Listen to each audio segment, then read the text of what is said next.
السلام عليكم ورحمة الله وبركاته. ازيكم حبايب قلب ام لولو؟ عاملين ايه؟ يا رب تكونوا بخير. النهاردة ان شاء الله هنقدم الفراخ المقرمشة.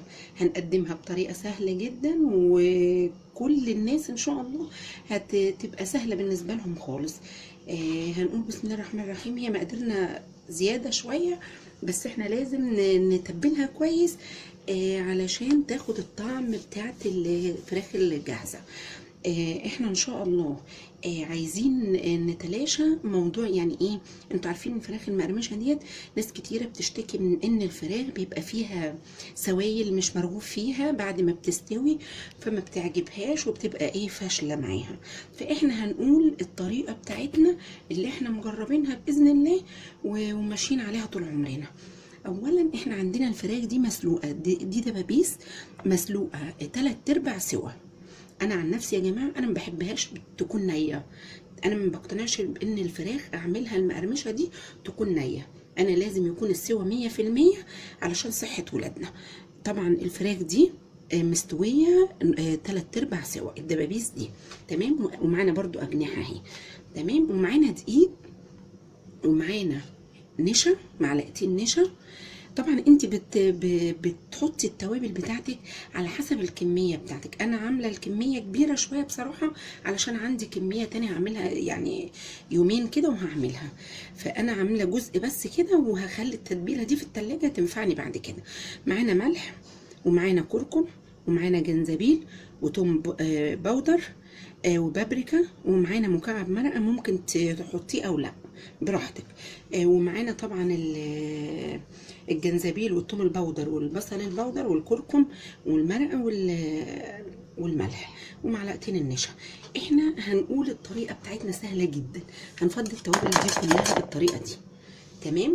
هنسيب النشا دي شويه. خلاص احنا هنركن الفراخ بتاعتنا كده وهنقلب. بسم الله. بصي حتى اللون بتاعها اتغير جدا. تمام. احنا هنقلبها كويس جدا بحيث ان الخليط ده يتجانس مع بعضه كويس.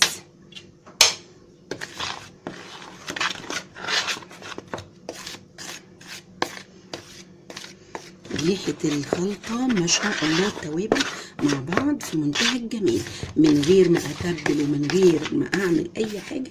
الريحة بس في منتهى الروعة يا جماعة. بسم الله ما شاء الله. تمام. الدقيق ده انا حاطه، طبعا انا قايله لحضراتكم عامله كميه، فانا هعمل ايه؟ هشيل من الدقيق اللي احنا بهرناه ده اهو. احنا حاطين 3 كوبايات، هناخد منهم كوبايتين ونركنهم على جنب.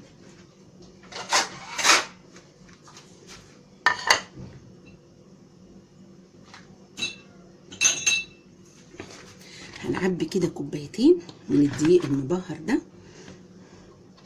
وهنركنهم على جنب.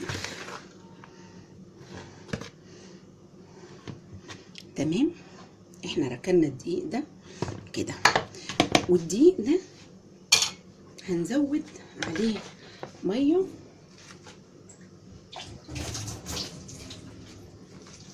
بصي احنا هنعمل كده الخلطه دي يعني كانك بتعملي عجينه القطايف. انت عارفه العجينه بتاعت القطايف بتبقى ايه؟ لا سميكه ولا خفيفه، هي بتكون متوسطه.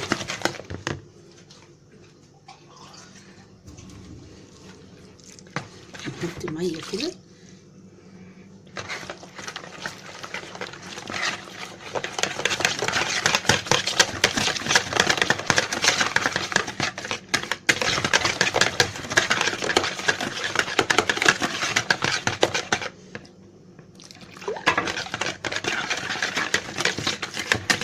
الوصفه دي هتخليكي تعشقي الفراخ المقرمشه، وخصوصا يا جماعه الناس اللي بتشتكي من ان الفراخ بتكون فيها سوائل مش مرغوب فيها كده، بتبقى بصراحه شكل الفراخ وطعمها ما بيبقاش مرغوب فيه طبعا طالما السوائل دي موجوده.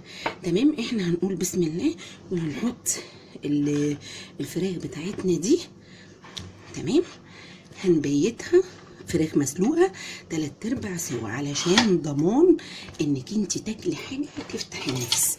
خلاص يا حبايبي، انا هبيت التتبيله دي في الفراخ، او ممكن لو مستعجله 3-4 ساعات. المهم ان هي تبات، المهم ان هي يعني تتبل وتتشرب من التتبيله بتاعتك دي. تمام. احنا هنسيب التتبيله دي كام ساعه طبعا، وبعد كده هنرجع لكم، او ليله كامله. يفضل انها تكون ليله كامله بايته في التتبيله، هتديكي نتيجه فوق الممتازه. بعد ما نتبل الفراخ هنشوف بقى نرجع ايه ونشوف نعمل ايه مع بعضينا. واهو يا حبايب قلبي، احنا رجعنا طبعا، طلعنا تبلنا الفراخ دي 4 أو 5 ساعات، او من بالليل براحتك. انا سبتهم من بالليل بصراحه في التتبيله دي وخرجتهم. وهنا احنا معانا معلقتين النشا اللي قلنا عليهم، مع الدقيق طبعا المخلوط بالتوابل. هنقلبهم كده مع بعض.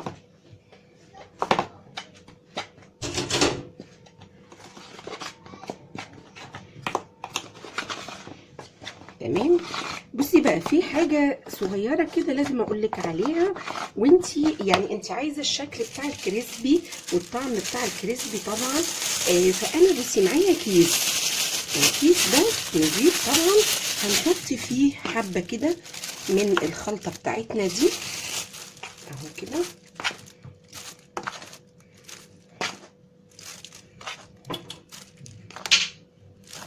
بصي الكيس اهو فيه الخلطه دي.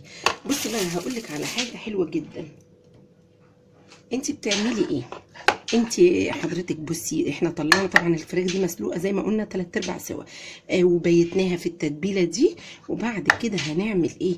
هنبدرها كده بالدقيق، حاجه بسيطه. تمام. وبعد كده هنعمل ايه؟ هنحطها في الخلطه تاني. بصي بقى السر بقى في الشكل الجميل بتاع الكنتاكي الكريسبي، اللي هو الشكل كده بيبقى كده زي ما يكون فيه خرز كده من بره. الخرز ده كده او عامل زي قشر السمك، يعني اي شكل بصراحه. انا طبعا هروح واخده كده واحط في الكيس ده. بصي هعمل ايه؟ شايفه الكيس اهو. بصي هعمل الكمية كلها بالشكل ده. تمام. طبعا الكيس ايوه هيتبهدل، بس مش مشكله، احنا عايزين الشكل النهائي. معلش هو الكيس صغير شويه، بس ايه، شايفه المنظر بقى؟ بصي شايفه الشكل. هنعمل الكميه بالمنظر ده كلها، وهنحطها هنا. عفرناها بالدقيق طبعا على خفيف كده. تمام. بعد كده نزلناها في التتبيله بتاعتنا تاني. تمام. واجي بعد كده اخرجها في كيس. هو لو كيس كبير شويه هيكون افضل بكتير، هتاخدي راحتك وهتدي القشور بتاعت الشكل بتاع القشور ده. بصي انت بتعملي كده. تمام. وبتخرجي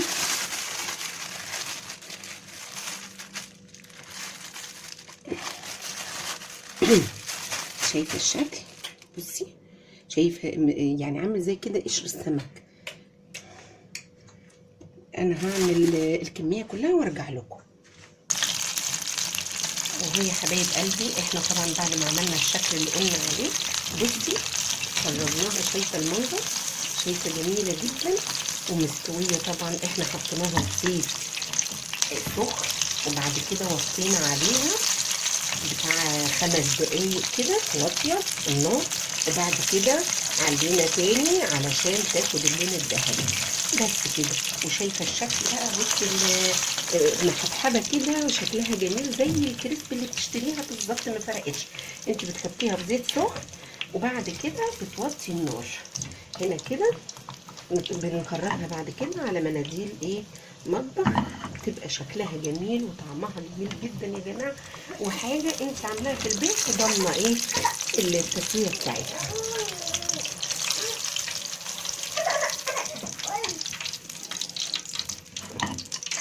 احنا خرجنا اهو الفراخ على النار اهو يا حبايب قلبي.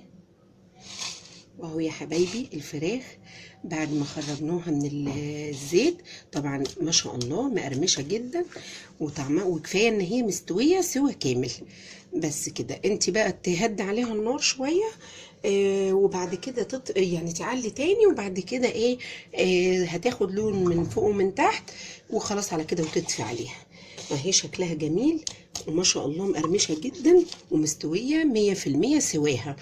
ويا رب الوصفه تعجبكم باذن الله، ولو عجبتكم الوصفه بتاعتي لايك وشير وسبسكرايب للقناه.